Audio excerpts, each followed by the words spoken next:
Please டக்குன்னு மேலே swipe பண்ணி விட்றாதீங்க. நான் போடுற வீடியோ உங்களுக்கு பிடிச்சதுன்னா என்னோடய வீடியோவுக்கு லைக் பண்ணி ஷேர் பண்ணி சப்ஸ்கிரைப் பண்ணுங்கள், சப்போர்ட் பண்ணுங்கள். நீங்கள் கொடுக்குற சப்போர்ட் கண்டிப்பாக நான் செல்ஃப் ரெஸ்பெக்டோட லைஃப்பை லீட் பண்ண ரொம்பவே ஹெல்ப்ஃபுல்லாக இருக்குங்க. என்னால் முடிஞ்சது இந்த சமையல் வேலை மட்டும் தாங்க. அதனால தாங்க நான் யூடியூப்பில் இந்த சமையல் செஞ்சு போடுறேன். கண்டிப்பாக உங்களுக்கு என்னோடய வீடியோ பிடிக்கும்னு நம்புகிறேன். இன்றைக்கி நான் செய்ய போகிறது குஸ்காக அப்படி பிரியாணி டேஸ்ட்டாக இருக்கும். சின்ன துண்டு கல்பாசி, 2 துண்டு பட்டை, 4 கிராம்பு, 2 ஏலக்காய், கொஞ்சமாக பிரிஞ்சி இலை, 1/2 டீஸ்பூன் சோம்பு, ஒரு அன்னாசிப்பூ, கொஞ்சமாக ஜாதி பத்திரி சேர்த்துட்டு இதை ஒரு பவுட்ரு போல் நம்ம அரைச்சி எடுத்துக்கலாம். இதில் 5 தக்காளி சேர்த்துக்கலாங்க. சேர்த்துட்டு அதை நல்லா அரைச்சி எடுத்துக்கலாம். இப்போ குக்கரில் 100 கிராம் எண்ணெய் ஊற்றிக்கோங்க. 2 பெரிய வெங்காயத்தை ப்ரௌன் கலராக நம்ம வதக்கிக்கலாம்.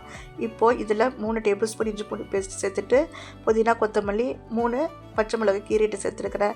சேர்த்துட்டு வதக்கி விட்டு 1 டீஸ்பூன் ஃபுல்லாக காஷ்மீரி மிளகாய் பொடி போட்டிருக்கேன் இந்த ஆயில்லையே சேர்த்துருக்கிறேன். இதில் 2 டேபிள் ஸ்பூன் தயிர் சேர்த்துருக்குறேங்க, புளிக்காத தயிர். இப்போது அரைச்சி வச்ச தக்காளி இதில் சேர்த்துக்கலாம். உங்களுக்கு வேணால் நீங்கள் கட் பண்ணி கூட சேர்த்துக்கோங்க. சேர்த்துட்டு நல்லா வதக்கி விடுங்க. எண்ணெய் பிரிஞ்சு வந்துட்டுருக்குது. இந்த சமயத்தில் நான் இன்றைக்கி வீட்டு சாப்பாட்டு அரிசியில் தாங்க செய்கிறேன். 2 கப் அரிசிக்கு 4 கப் தண்ணி சேர்த்துட்டு போட்டுட்டு உப்போட அளவுன்னு பார்த்தீங்கன்னா 1 டீஸ்பூன் உப்பு, 1/2 லெமனை பிரிஞ்சு விட்ருக்குறேங்க. இப்போ நல்லா தண்ணி கொதிச்சிருச்சு. ஊற வச்ச அரிசியை நல்லா வடிச்சிட்டு நம்ம குக்கரில் சேர்த்துட்டு ஒரு கொதி வந்ததையும் மூடி போட்டுட்டு 3 விசில் வச்சு எடுத்துடலாங்க. விசில் போனதையும் ஓப்பன் பண்ணுங்கள்.